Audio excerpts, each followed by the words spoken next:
Hello readers by eyes and by ears, this is Mari-chan and welcome back to my YouTube channel.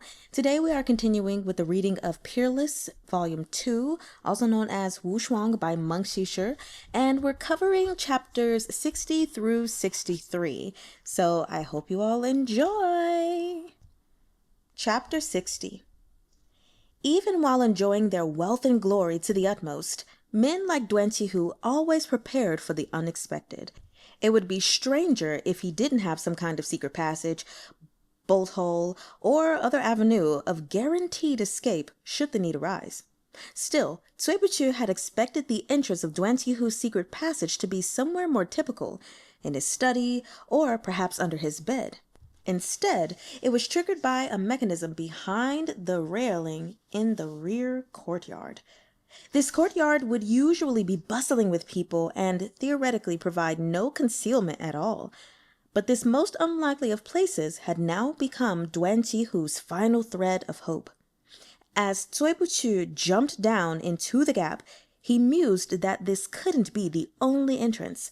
Otherwise, if Duan Qihu met with danger in his study or bedroom, certain death awaited him. The tunnel slanted down at a steep angle.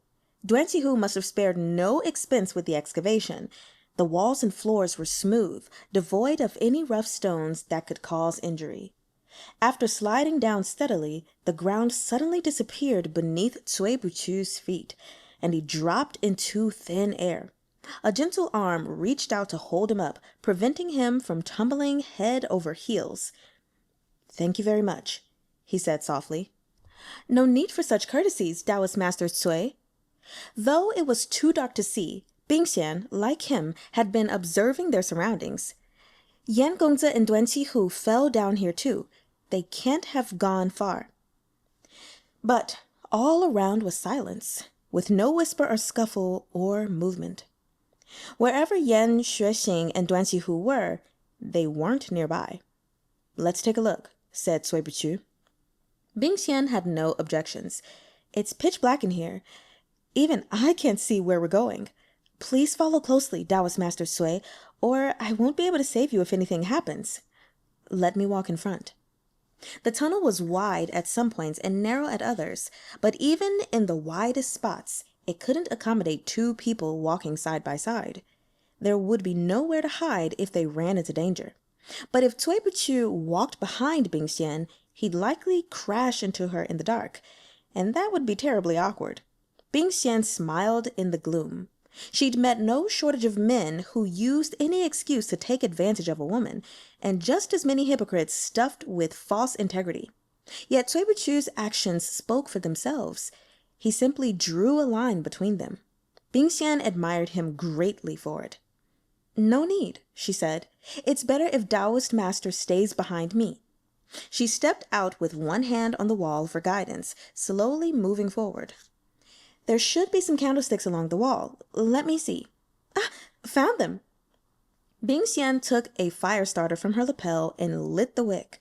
A small glow flared to life, and both breathed a sigh of relief. Darkness meant the unknown, and people always feared what they couldn't comprehend. If any traps or mechanisms awaited them, this small glimmer of light would make them that much easier to see. Bingxian took the candlestick off the wall, hoping to light the surrounding candles as well, but the wicks had all burned down.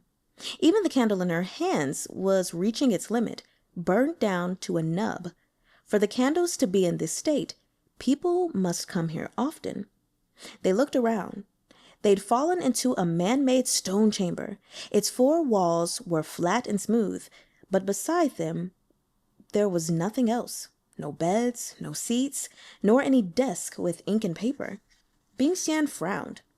Perhaps people came here often, but what did they do? Did they sit on the floor or stand around talking until it was time to leave? Yet the slope of the entrance had been almost sheer. Climbing out wouldn't be easy. Cui Buqiu crouched down and touched the ground, then sniffed his fingertips. Blood. They were just here. Bingxian was secretly ashamed. She'd looked at the four walls but neglected the ground beneath her feet. She crouched as well and looked where Cui Buqiu was pointing. Sure enough, there were faint traces of blood. evidence someone had been dragged through the room. Cui Buqiu asked Bing Xian for the candlestick, then lay flat on the ground to examine the traces. Eventually, he pointed toward one corner of the room. They went through there. The bloodstains twisted and turned, and the sand and small stones on the ground shifted with them. The traces were faint in places and heavy in others. It was unlikely Duan Qihu was faking his injury. Perhaps he couldn't walk properly, and his feet had stumbled. When Yan Xuexing caught up to him, he'd apparently been dragged along the ground until the traces of both men disappeared together into this empty corner. There had to be a mechanism hidden in the floor tiles or walls. Without a moment to waste, Cui Buqiu and Bing Xian both started searching. Cui Buqiu's efforts were fruitless, but Bing Xian soon exclaimed, "Ah?" Cui Buqiu had barely turned his head when the ground beneath his feet began to quake. Startled, Bing Xian clutched at the wall and turned to grab Cui Buqiu. Too late. Cui Buqiu was already falling. Her hand brushed past his, grasping air. In the next instant, Cui Buqiu's back slammed into the ground. Agony exploded through him as a reeking wind hit him full in the face, accompanied by the bellow of a beast. Pain threatened his chest and a cough surged in his throat, but at the sound of that animal roar, he choked it back. For Bing Xian or Feng Xiao, avoiding a ferocious beast posed no problem. But such a confrontation was far beyond Cui Buqiu's abilities. There was no escape. All he could do was close his eyes. In all his countless calculations, he'd never anticipated that rather than succumbing to instants of helplessness or perishing at the hands of Yushu or Yu Heng, he'd meet his end mauled to death by some nameless predator in an underground hideout. Without warning, a hand came down on his shoulder and yanked him backward. Cui Buqiu fell into someone's arms as they rolled to the side, narrowly avoiding the beast's claws. The creature roared angrily at having missed and turned to make a second charge.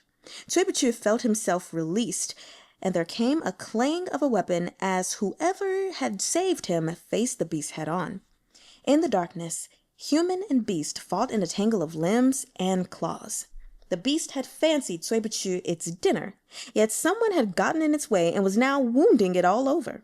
Impatient and hungry, it bellowed again and pounced at the newcomer, only for a sword glare to split its belly open.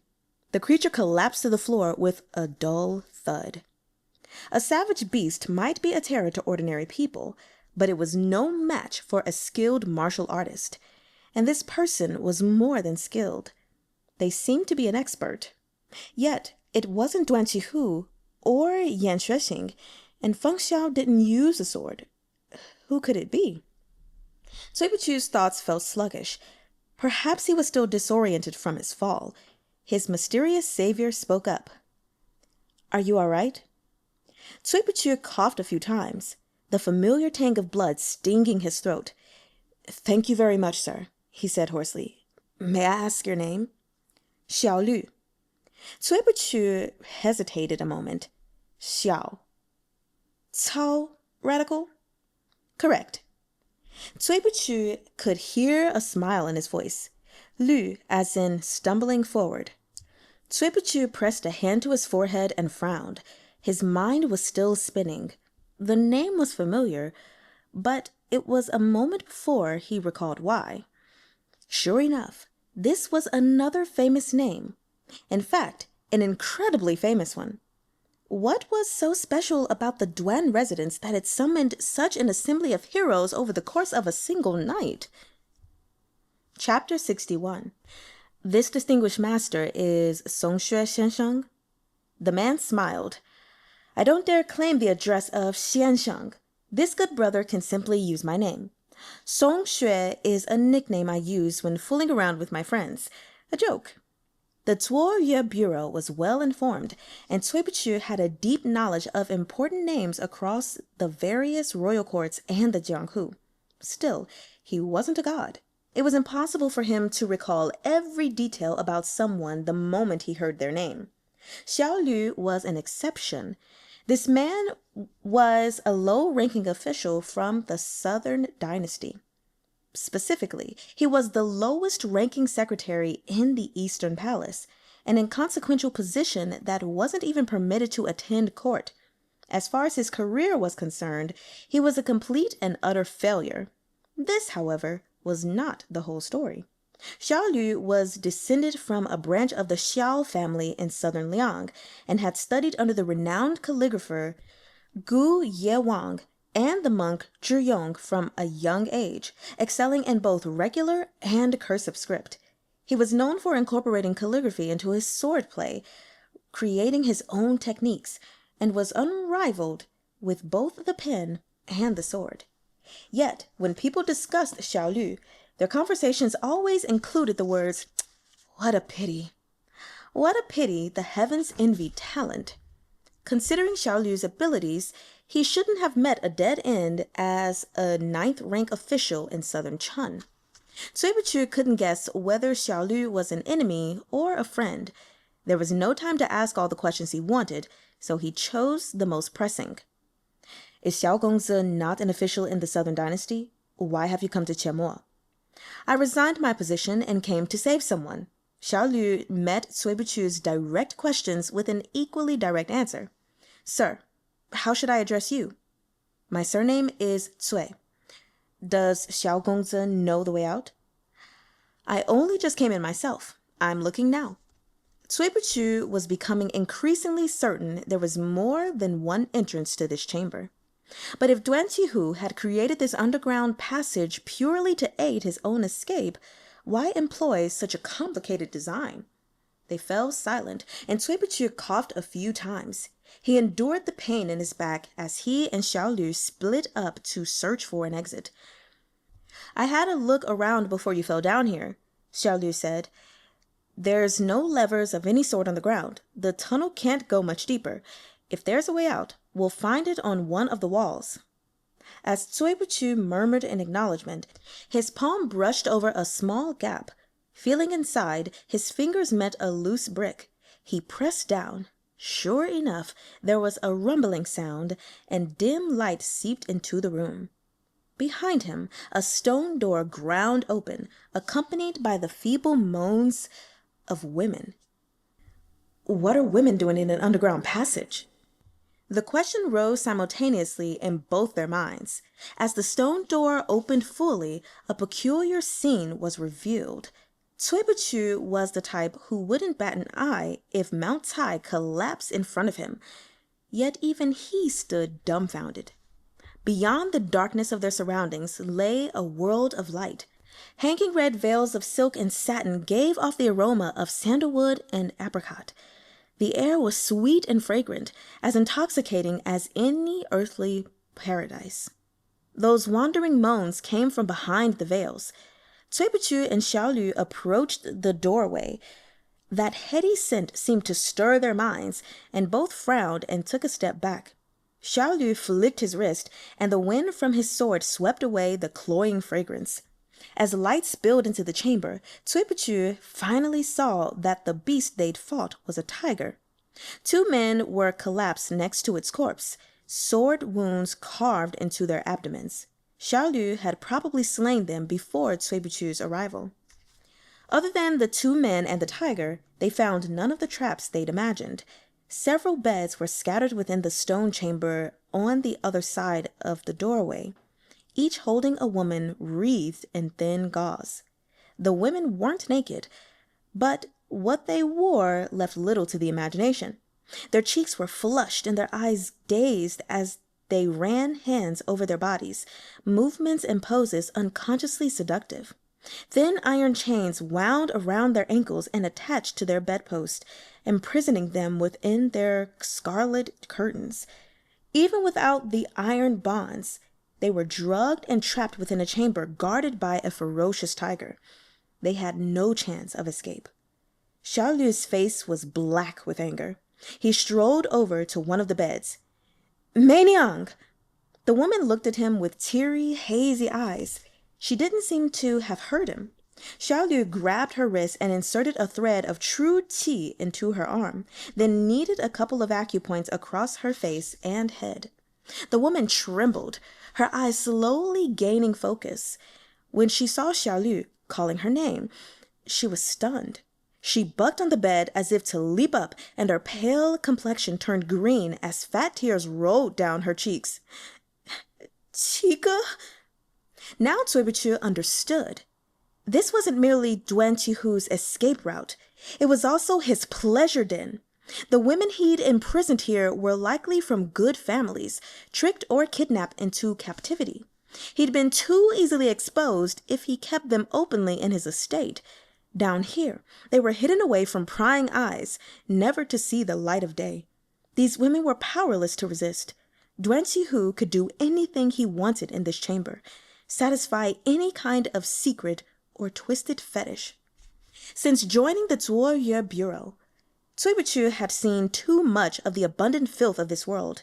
The scene before him wasn't particularly surprising, but he hadn't expected Xiaolu's loved one would be a victim as well.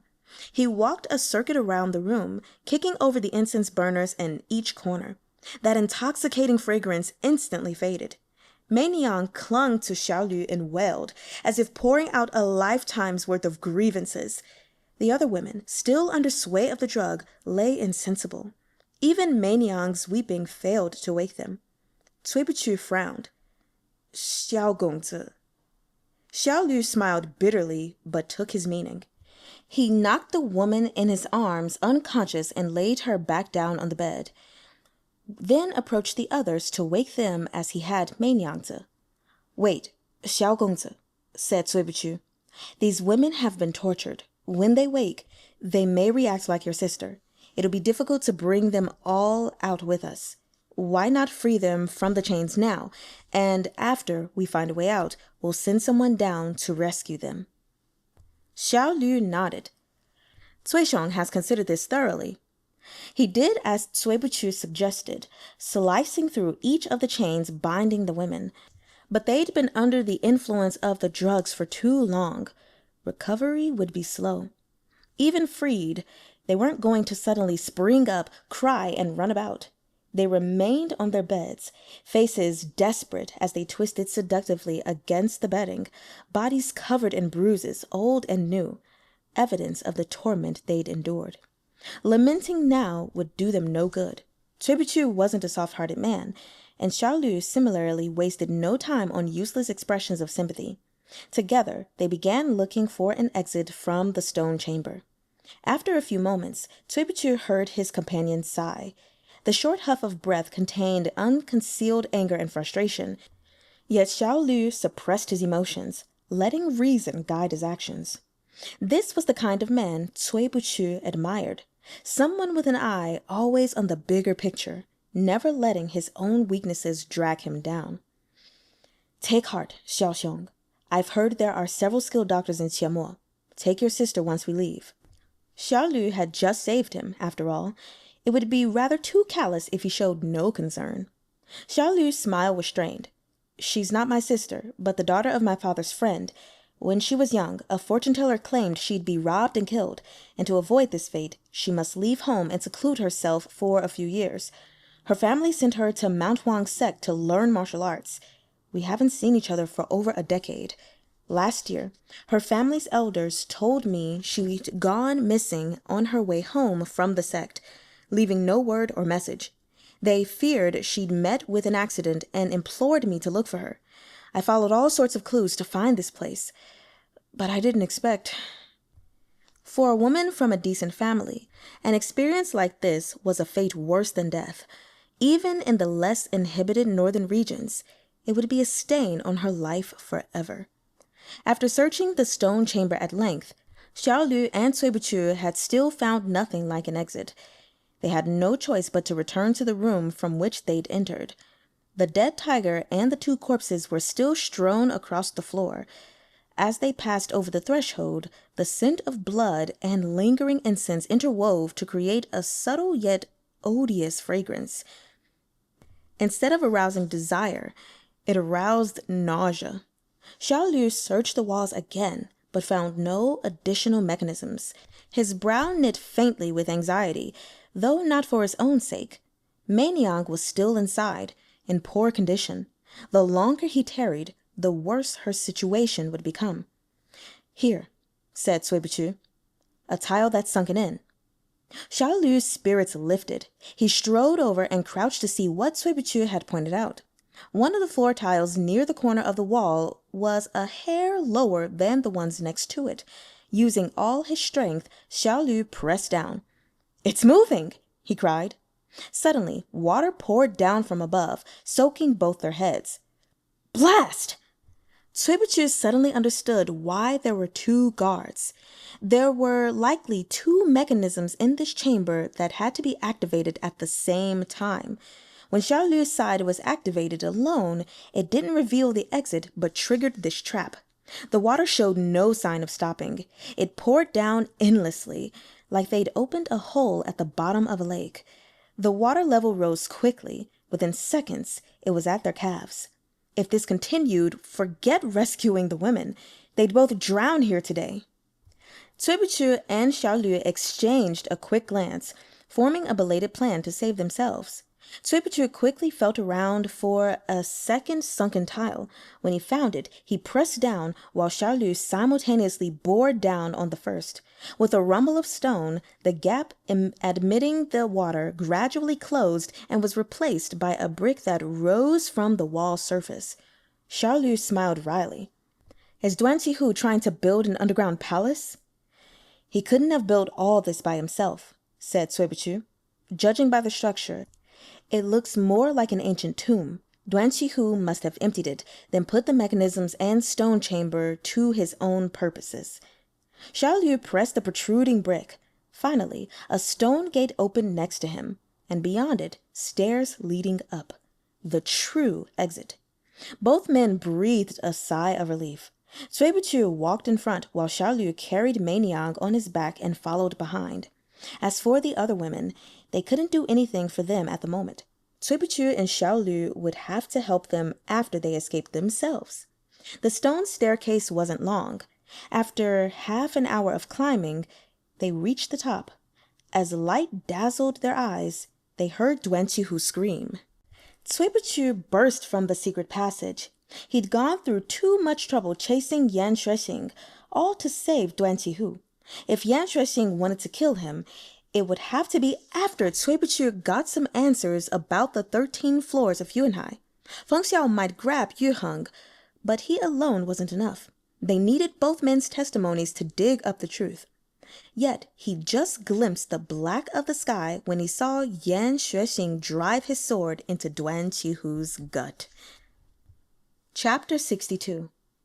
Duan Qihu was holding on to life by a thread.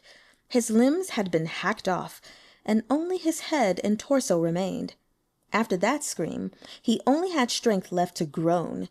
He stared with round eyes, his breath growing shallower with every exhale. Yan Xuexing stood before him. Rather than stop Duan Qihu's bleeding, he'd subjected him to grievous torture and followed it with a stab to the gut. The moment Duan Qihu had abandoned his family to secure his own safety, Yan Xuexing knew threatening them was pointless. This man was selfish to the core. In the face of death, he cared only for himself. If Yan Xuexing wished him to suffer, physical torture was the only option.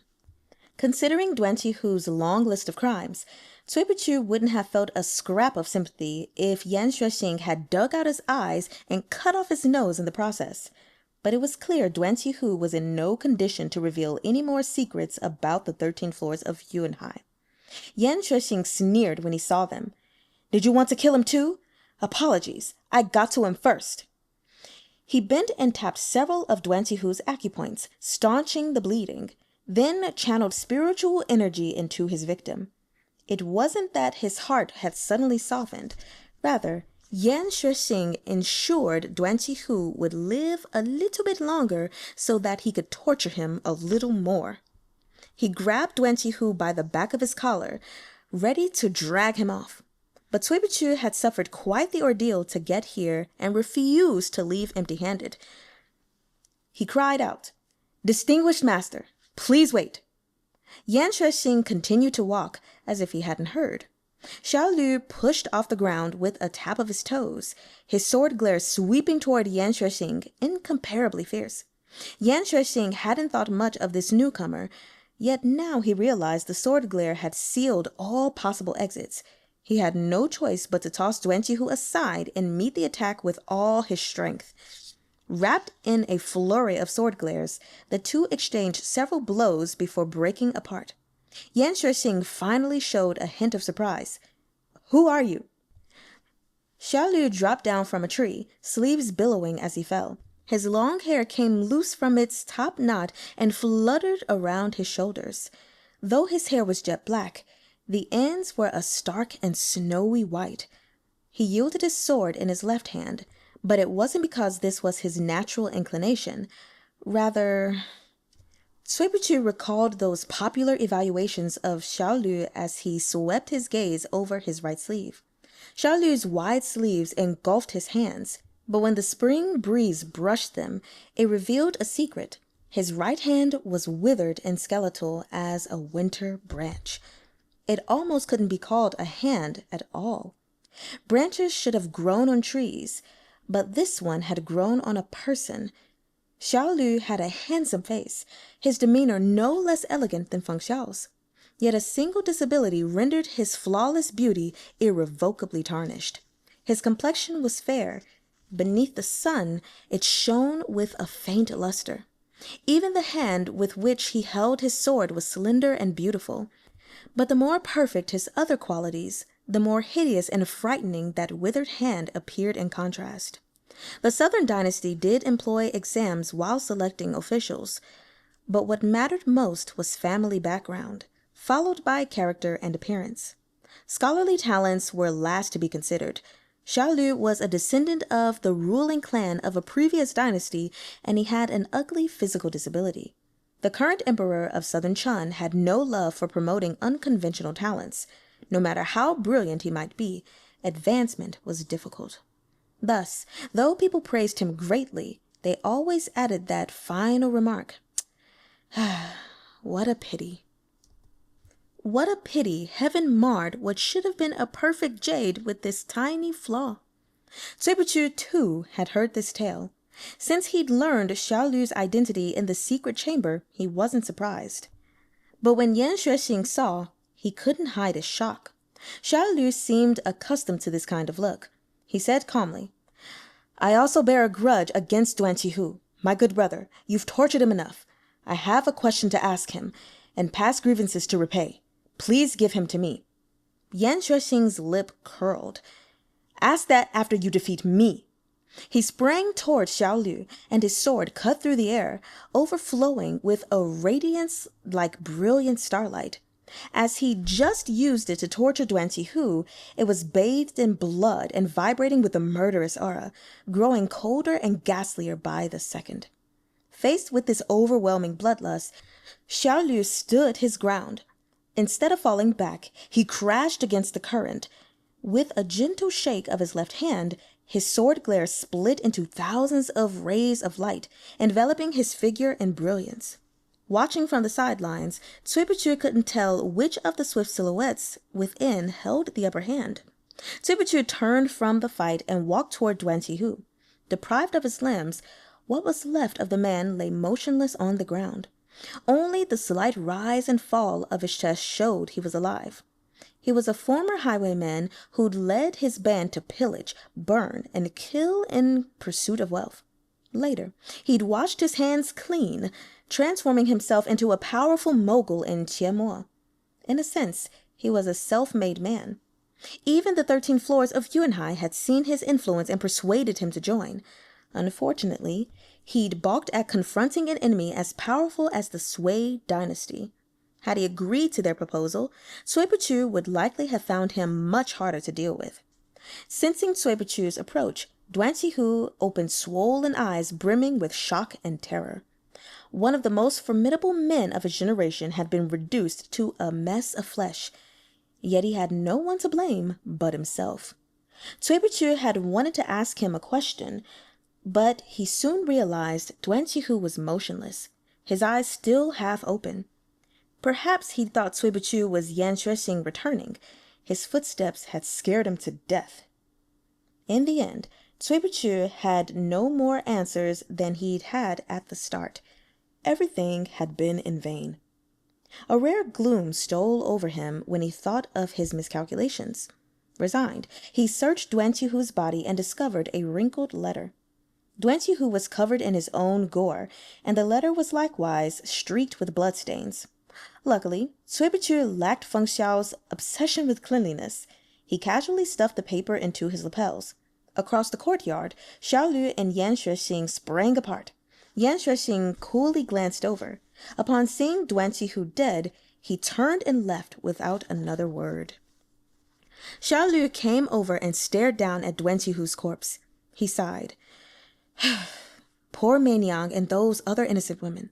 They've suffered unspeakably. A monster like him could die 100 times, and it wouldn't pay for what they've been through. Xiaoxiong, the girl you saved was from Mount Huang sect, south of the Yangtze River. How did she end up captive in a border town thousands of miles away? Xiao Lu's smile was rueful. Many great dangers lurk in the Jianghu. It has always been so.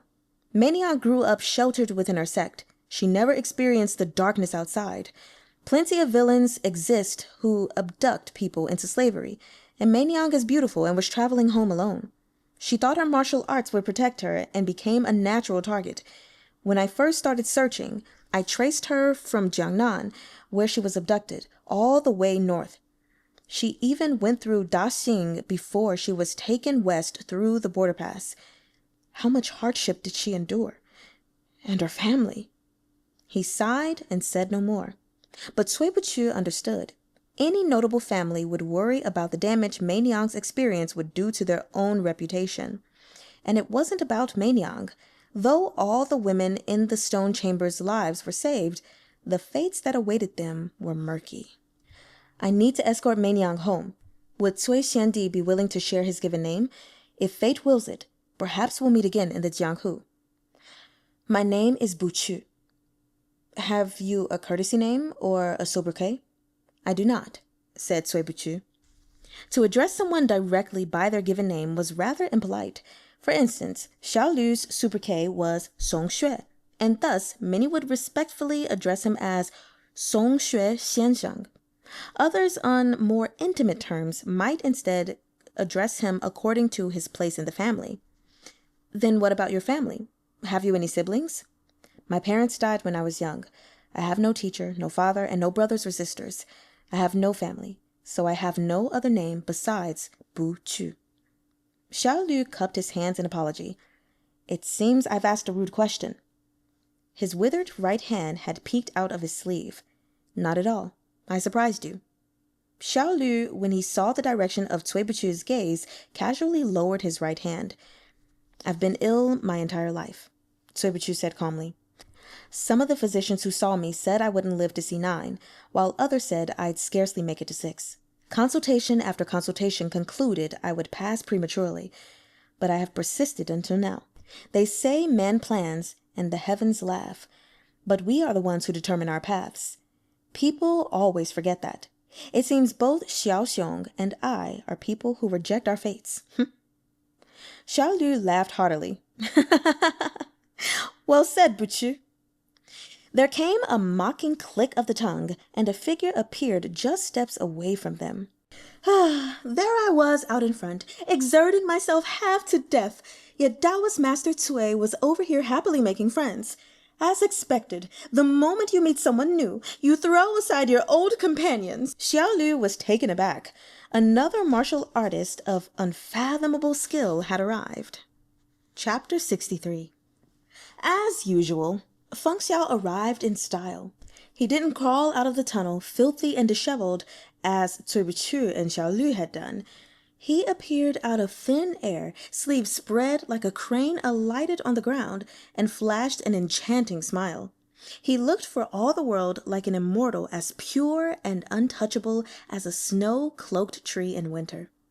Qiao Xian's mastery of disguise was fully displayed in the way she changed Feng Xiao's face while preserving his extraordinary charm. Acquaintances would have had difficulty recognizing him, yet much of his original elegance remained, one that had nothing to do with gender. Even Cui Buchu, who was by now used to seeing him, was a bit dazzled, to say nothing of Xiao Lu, who was meeting him for the first time. Is this lady from what the Jianghu calls a garden of divine maidens? No, said Cui Buchu. A maiden like that might possess an even gentler beauty, but she'd never have such an imperious aura. Before Feng Xiao could reply, Xiao Lu shook his head. He studied Feng Xiao a moment, then said, You're a man in the guise of a woman, aren't you? Feng Xiao neither confirmed nor denied it. My surname is Feng, as in Phoenix. Call me Fengar. Taoist Master Cui is someone with lofty standards. He pays no heed to ordinary men. For the two of you to have made friends so quickly, you must also be a dragon or phoenix among men. Listening to Feng Xiao openly praise him while slyly mocking his supposed arrogance, Cui Buchu replied coldly, Xiaoxiong saved my life. It's natural that I show him courtesy. If not for him, your Taoist Master Cui would be a long ghost by now. Feng Xiao smiled. Ah, Cui, are you complaining that I'm late to the rescue? I sincerely apologize. You can hit me a few times when we get back if you need to vent. Cui Buchu had been soaked to the skin in the secret hideout, and his clothes were sopping wet. The instant a breeze blew past, he let loose a flurry of sneezes.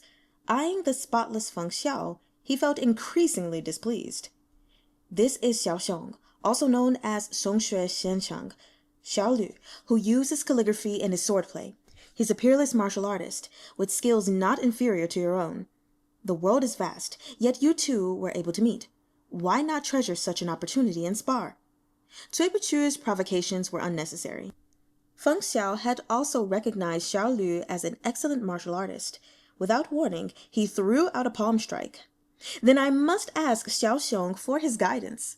Their palms met, the surge of internal strength breaking in waves around them. Cui Buchu was forced back several steps. With a loud bang, they flew apart mid-air, falling back to alight on the branches of the courtyard's trees. Xiao Lu smiled. Feng Xiong's skills are extraordinary. I fear I'm not your match. Simply amazing. He turned to Cui Buchu. Meiniang's parents are waiting for news of her back at home, and her sect has dispatched disciples to look for her. I can't afford to delay my return. I'll trouble Cui Xiandi to report the rest of those unfortunate women to the proper officials. Cui Buchu nodded and cupped his hands. You've a long journey ahead of you. Take care, Xiaoxiong. Hoisting Meiniang onto his back, Xiao Lu said, If you find yourself in Chengdu somehow, I'll treat you to some good plum wine on my own venting. Cui Buchu stood beside Feng Xiao and watched Xiao Lu disappear into the distance. Only then did he realize someone else had yet to emerge. Where's Bingxian? Feng Xiao sighed. I've just chased one off, and now there's another. Taoist Master Cui, a girl named Bingxian, was willing to exchange Duan Qihu's wealth for your safety. Not an hour later, Xiao Lu sweeps in to rescue you. Thank heavens you're not a woman. Or wouldn't you have to marry them all? Thank heavens you're not a woman, or you'd be abandoned after every marriage. I'm afraid no one would keep you past the wedding. Cui Buchu... Cui Buchu held out a hand and said bluntly, Hand it over. What? Your coat. Why should I? You're asking me to strip out here in the open, yet you claim you don't lust after my beauty? If I catch a cold, I'll need to spend time recovering. Cui Buchu looked at him steadily. At this pace, what year will it be when we reach Suyab? But if you don't mind, I don't either. Cui Buchu pressed his lips shut. He reluctantly removed his coat and tossed it toward Cui Buchu, who wrapped himself in it immediately. With the coat shielding him from the cold wind, Cui Buchu felt much better. He coughed a few times. How did it go with Yu Heng and the rest? Feng Xiao prodded Duan Qihu's corpse with a toe. They're dealt with. Qiao Xian and Gao Yi are mopping up the mess. Did you get anything out of him? By the time I came out, Yan Xuexing had already carved him into a human stick. Recounting it, Cui Buchu grew angry again. I couldn't get anything out of him. Now we can only rely on Yu Heng. That does make things difficult, murmured Feng Xiao. Cui Buchu frowned. Don't tell me Yu Heng's dead too. He's not, but the 13 floors of Yuanhai are secretive. They must have measures in place to prevent any director from exposing too much about the others. We didn't get any more from Duan Hu. And if it's as I suspect, Yu Heng will only know one more person. The director in front of him, Shi Xianxiang, 10th of the 13th floors. Actually, it's not a complete loss. Cui Buchu pulled out a letter. I found this on Duan Hu. The moment Feng Xiao saw the blood, he refused to take a step closer. Tell me what's written inside. I climbed Mount Jieshi in the east to behold the boundless turquoise sea. Cao Cao's poem, said Feng Xiao. To your side I will return if safe. If dead, my love will never fade. Feng Xiao's brows knit in puzzlement. The two lines don't connect at all. Is it a riddle? Cui Buchu ignored him. The third line. Before we could enjoy the wonders of spring, we glimpsed the approach of summer. The fourth line. The river of stars runs clear and shallow. What kind of nonsense is this? Thought Feng Xiao. I have a few ideas, but I'll ponder it later, said Cui Buchu. Right now, I'll have to trouble you with something else. Whenever you speak to me this politely, it's bad news. I refuse. Cui Buchu sneezed. I'm going to faint. This was all the warning he gave before slumping toward Feng Xiao. Feng Xiao instinctively reached out to catch him, but when his eyes landed on Cui Buchu's blood-stained clothes, he yanked his hand back. Cui Buchu fell flat on the ground with a thud. Feng Xiao coughed and looked around, as if waiting for some succor to appear and help him carry Cui Buchu. A woman's voice rang out with perfect timing. Taoist Master Cui? Feng Xiao dragged Cui Buchu behind him without a second thought, lest he be eaten by this newly appeared demoness. In the next moment, the demoness Feng Xiao feared revealed herself, dainty and graceful. It was Bing Xian, half soaked from her stint underground. Her wet robes clung to the delicate curves of her figure, but her face was relaxed and carefree, without any hint of embarrassment. Bing Xian took in Cui Buchu, lying prone on the ground. Is Taoist Master Cui quite all right? She asked in surprise, moving forward to help him up. He caught a chill and fainted. He'll be fine with a little medicine. Feng Xiao's former hesitation seemed to vanish as he lifted Cui Buchu onto his back. If Cui Buchu were spirited away by this demoness in yellow, the alliance with Apakagan would go up in smoke. Jinlian Katuan's presence guaranteed they would reach the Western Khaganate. But persuading Apakagan to change his allegiance and throw in with the Sui dynasty wasn't something that could be accomplished solely with martial force or verbal intimidation. Feng Xiao was certain Cui Buchu had some hitherto unrevealed trump card or key intelligence up his sleeve. He sighed and hoisted Cui Buchu up a little higher. I have some small skills in medicine myself, said Bing Xian. Perhaps I should take a look? No need, said Feng Xiao. He has someone to attend to him. Bing Xian showed no embarrassment at being so bluntly rejected. Instead, she smiled. It's getting late. I should leave as well. Did you see where Yan Gongzi went? Feng Xiao pointed in a random direction. That way. Thank you very much. Please give my regards to Taoist Master Cui and tell him I went after Yan Gongzi. If I meet him in the future, I'll ask after him then. Bing Xian drifted away. Go, said Feng Xiao. Now that the last of the meddlers had gone, Feng Xiao adjusted Cui Buchu on his back and made for the inn, muttering to himself as he walked. Cui Buchu, look, I've snatched you out of the hands of that man-eating demoness, then carried you back reeking of blood. It's fine if you don't know this favor yet. Once you awake, I'll remind you every day. You'll repay me if it's the last thing you do. While Cui Buchu was lolling about unconscious, Qianmo underwent a series of earth-shattering changes. The power balance between the three factions had been completely overturned. Not even Gao Yi, in all his wildest dreams, had ever imagined that the weakest point in the triad would suddenly emerge the clear winner.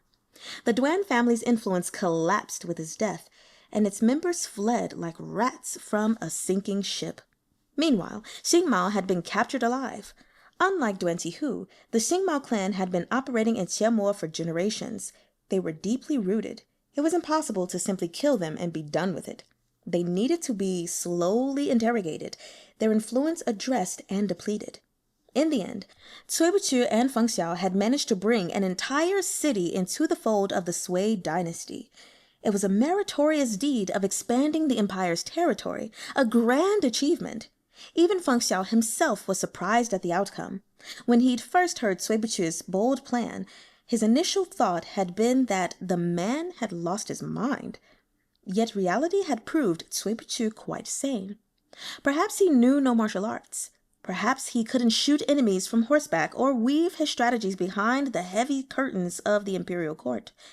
Yet without a single soldier, he'd incited the Duan and Xing families to destroy each other while he sat to the side and reaped the benefits. Still, it had to be said that coincidence had played a large part in his success. Yan Xuexing had sought vengeance, while the 13 floors of Yuanhai wished to kill Duan Tihu and silence him. Cui Buqiu and Feng Xiao had merely fanned the flames in the right direction, exploiting the greed and suspicion that lurked in human hearts. Though they dispatched a messenger to the capital at full speed, word would take some time to arrive. Any reaction from the court, including the doling out of rewards and punishments, would be slow. Over the course of one night, Gao Yi's fortunes had taken a complete turn. He was equal parts joyous and bewildered. He sought Feng Xiao's advice before giving any order, paying him multiple visits a day until Feng Xiao grew irritated at the sight of him. When Cui Buqiu finally woke, he found Feng Xiao sitting leisurely by the window, waving a fan and studying a document in his hand. It had been impossible to conceal their identities after the uproar they'd caused. By now, half the city knew who they were. So many people had darkened their door that if Fouar had been anywhere near Qianmo, he would have caught wind of the news long ago. Feng Xiao thus couldn't be bothered to maintain his disguise and had returned to his original appearance. With his natural good looks, he'd have been a sight for sore eyes, even if he'd been squatting down stuffing his face, never mind languidly fanning himself. One could almost ignore that there was still a portable stove smoking away in the corner and winter plums abloom outside the window. Regardless of time or space, this man would never miss an opportunity to flaunt himself. He really was just an oleander. Even hidden in deep green foliage, he spared no effort to produce the most spectacular blossoms. "My good Taoist Master Cui, you're finally awake." Feng Xiao raised 2 fingers. "There's good news and bad news. Which would you like to hear first?" Cui Buqiu said coldly, "First, I wish to eat and drink." "All right, I'm feeling good. Let's do a bonus chapter, shall we?" Chapter 64. Qiao Xian had already prepared a meal for Cui Buqiu, ready to eat the moment he woke. Over years of taking care of him, her culinary skills had grown by leaps and bounds. Whenever they were away from home, if at all possible, she would cook his meals personally. The sweet aftertaste of bamboo and partridge soup lingered on Cui Buqiu's tongue. He could tell at once it was her handiwork. "Before any news, I'd like to ask Deputy Chief Feng a question." Cui Buqiu finished his soup and set down the bowl. Feng Xiao made as if to stand. "Too late now. I would have told you earlier, but you didn't want to hear it. Now you wish to speak, but my venerable self does not wish to listen. Good day." "Dare I ask why I woke up sore all over? Most especially in my right shoulder. It feels as if I took a heavy fall." "You're asking me?" said Feng Xiao innocently. "How should I know? You were crawling around in that secret chamber for ages. It's not surprising you're injured." Cui Buqiu brought a hand to his head, his expression stormy. "Then why is there an extra bump on my head?" Feng Xiao clicked his tongue. "After you fainted, a certain villainous character came and tried to kidnap you. My venerable self chased them off and carried you back with painstaking effort, all while you were soaked in filthy water and Duan Tihu's blood. You're lucky I didn't complain. If you feel no gratitude, fine. But now you're interrogating me?" Cui Buqiu was puzzled. Both Duan Qihu's and Xing Mao's factions should have been taken care of by that point. What villainous character? Bing Xian, said Feng Xiao. Cui Buchu stared at him. Feng Xiao smiled. What's with that look? Is Taoist Master Cui taken with her? Yes, I am. Cui Buchu's voice was cold. So can Deputy Chief Feng bring her back for me? That might be difficult, said Feng Xiao, fanning himself. Yan Shuixing is a powerful martial artist, and he's handsome too. I'm sorry to say you may not be a match for him. I suggest you give up on the girl. I'll introduce you to that plump maid of Gao Yi's. Enough. What have you learned from Yu Heng? Cui Buchu rubbed at the lump on his head. He estimated it'd take at least 2 days for the swelling to subside. Whether or not Feng Xiao was the culprit, he likely still deserved the blame. Feng Xiao held up one finger. Let's start with the bad news. Yu Heng committed suicide. Cui Buchu blinked. He'd freshly woken, and this news was like a bolt from the blue. The corner of his eyes twitched, but he squashed down his fury. Deputy Chief Feng, is this your first day on the job? We finally caught a key member of the 13 floors of Yuanhai. We could have pried all kinds of information from his mouth. Did it not occur to you to keep an eye on him? Feng Xiao shrugged. I understand his importance, but remember, this is Qiemo. It's not the Zhejian Bureau, nor is it your Zuoye Bureau. There are only the 4 of us on this trip.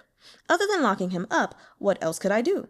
Surely I couldn't stay glued to him every second of the day. Cui Buchu knew Feng Xiao spoke the truth. The Zuoye Bureau had the authority to detain people, though not to the same extent as the Ministry of Justice, which could lock prisoners away for as long as they pleased. Still, any case took time. A handful of days was enough to achieve many things.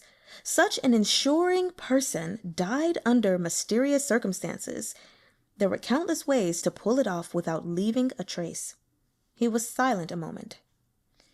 If he were going to kill himself, he would have done it the moment he was captured. There's no way it was suicide. You're right, said Feng Xiao. But once he entered the prison, there were plenty of opportunities for someone to meddle. We might have been able to prevent one attempt, but not all of them. The people here in Tiamoa are a mixed bag.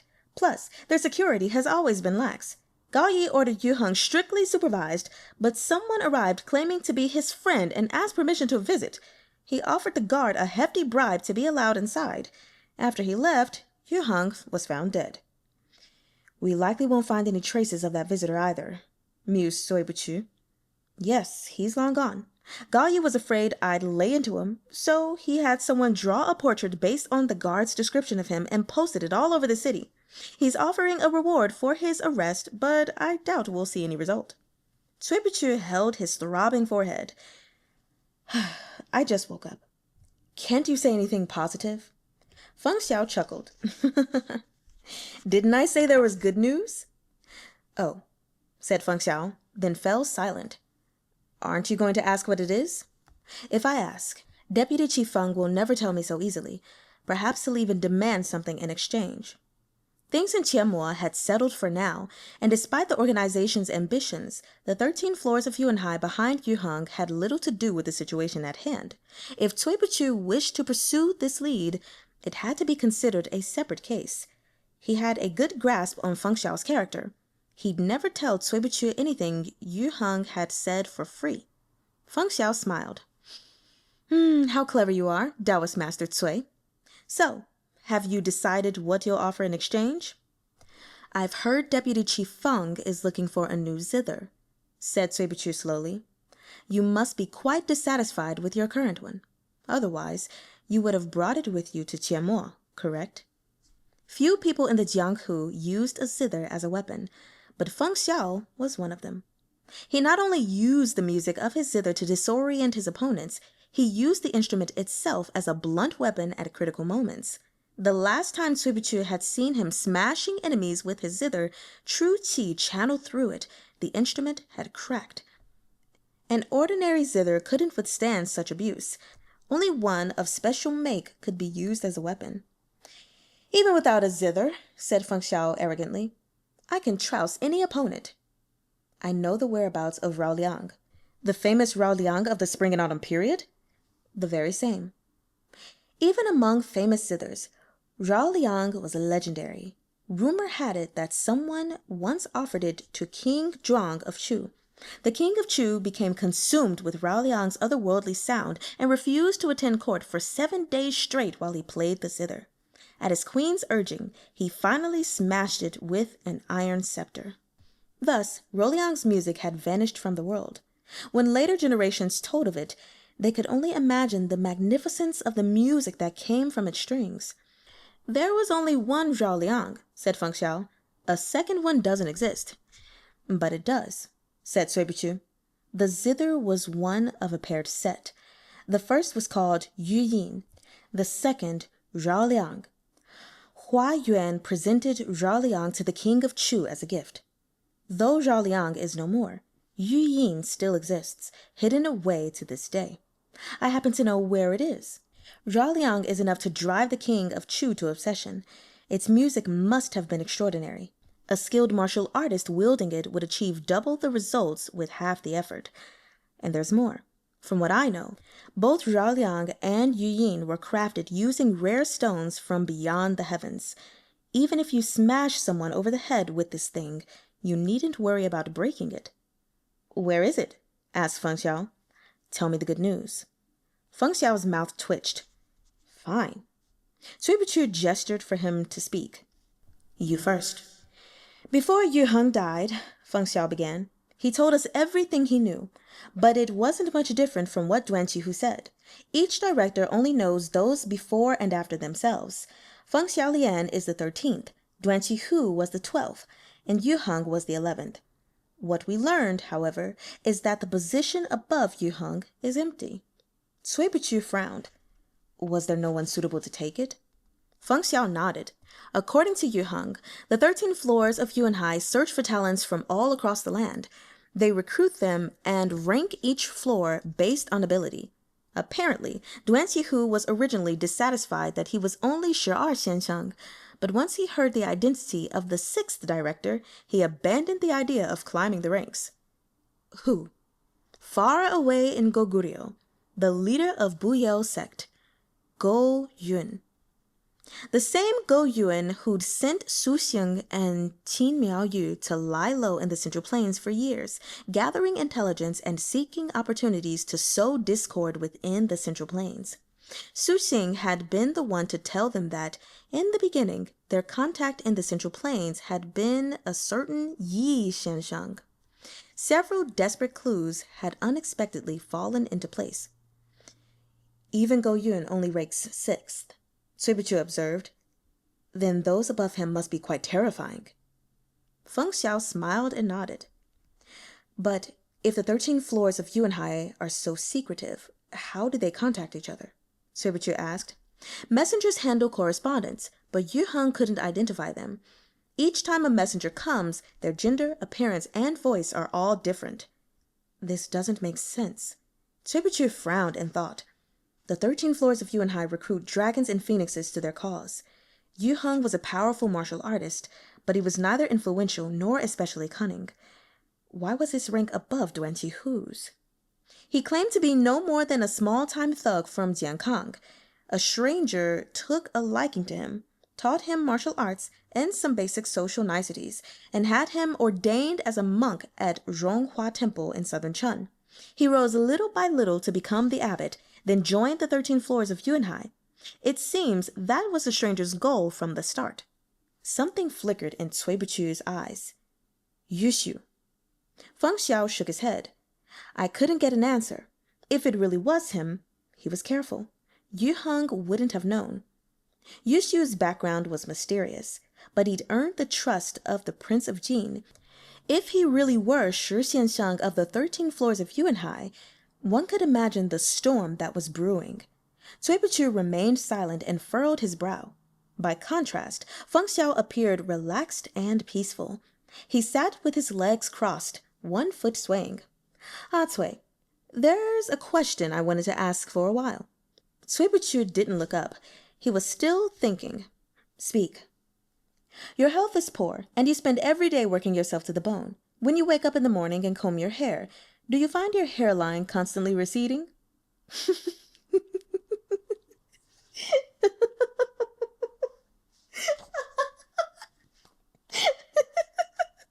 Why? I thought it was gonna be a serious question. Okay, sorry.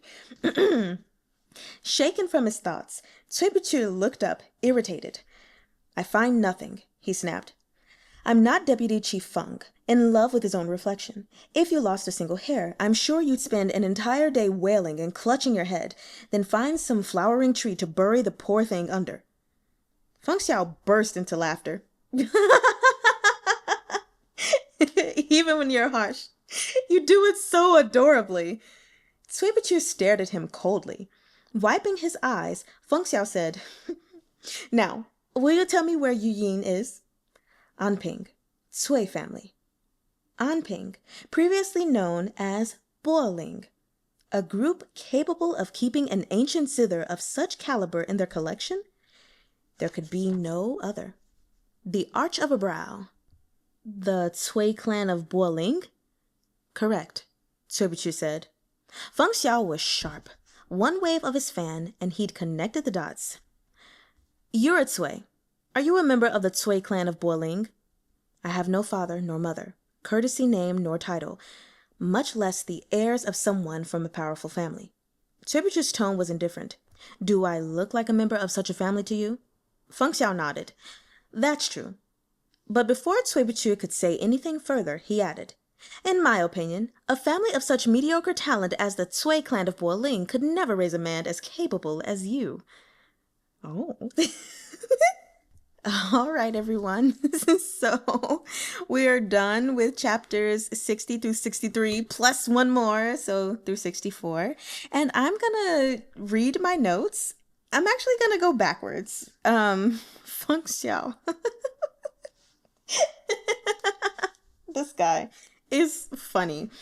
But before I get to his funniness, I have to say, I love that he has absolutely no qualms about giving credit where credit is due to Cuibuchu. Like, he's thought many compliments before. Like, I think it was, volume 1 that ended basically like, man, I wish such a talent could be with the Zhejian Bureau.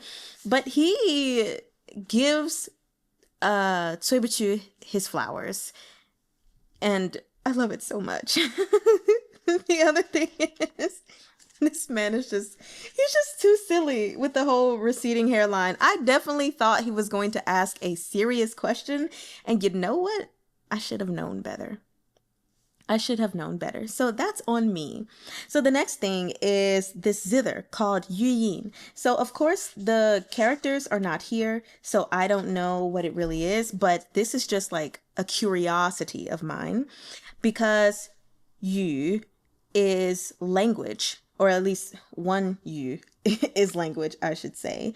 And then Yin is for like voice, or no, it's for sound, sorry. And so putting them together, Yu Yin could be like voice. And so I'm wondering if that is the name of that zither. And Yin is also part of music for Yin Yue. Okay, going to the next thing. That is another Chinese lesson. Actually, it's not really a Chinese lesson. This is a Chinese question because I'm wondering if there was a typo on page 225 when Xiaoxiong Xiaolu was asking him, telling him if you ever end up in Chengdu is what it says in here. But I'm wondering if they left off the G because there is a place called Chengdu in China, Chengdu. But I don't know of any Chengdu, and I did try to look it up, and it just wasn't happening. And as far as I know, when it comes to like geography of the Thousand Autumn books, even though these stories are fiction, I believe they try to be pretty historically accurate with locations and everything. So that's just a question that I have, and well, we're just there for that, whatever. But going to my next note. Talking about Xiaolu for a second. First off, let's talk about his name. And that's really just the LU part that I want to talk about. So it has 2 dots over it, which is the umlaut. And so it's not Xiaolu because Lu is a word in Mandarin. or is a sound in Mandarin. But with the dots on top, it's going to be, again, making that ooh sound with your lips. And then you're going to try to say E, but keep your lips with that round ooh. So lu lu lu lu lu lu lu lu lu. Sorry, I got sidetracked. Okay. That's enough of that. The other thing I wanted to say is I thought it was totally funny that Xiaolu stole Feng Xiao's moment when, remember, I think in the last video, Feng Xiao was fighting and, his hair came down and everything and he just looked so awesome and ethereal and whatever. And he was like, yeah, no, Cui Bichu just had to see this. And oh no, Cui Bichu was gone. Yet when Xiaolu had his moment and his hair fell down and he was seen in like his radiance. And then, of course, they mentioned the hand. But he was seen in his radiance, and Cui Bichu was there. And he saw it. So I just thought that was cool. And then another thing related to Xiaolu, when it was talking about how, whenever people mention him, the majority of the time, they just say, what a pity. I wanted to teach you guys a way to say, what a pilly. I mean, what a pilly. It must be time for me to go to sleep. What a pity. So you have 可惜, 可惜. Or you could say 真, which is like really, really a pity. 真可惜, 真可惜. So there you have it. What a pity. And the last thing for this Liu guy, on page 205, when the name was first revealed for him, one of the things that Cui Bichu had said when he was like, hey, what's your name? And he was like, my name is Xiaolu. He said, Xiao, Cao radical. So just in case anyone is reading that or heard that and they're like, what is he saying? So as we know, there are tons of thousands of billions of millions of homophones in Mandarin. So like xiao is for little. Then you have xiao, which is for laughed. Then you also have xiao, which is for filial. And you have another xiao and a xiao and a xiao. And so like when he was asking Cao radical, he was basically trying to figure out which xiao he was.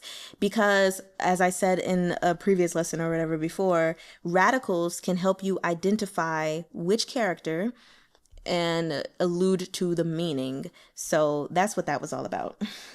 Now we're going to go to my second to last note. And that's, again, on Duan Qihu. I'm glad he's dead so we don't have to talk about him anymore. Duan Qihu.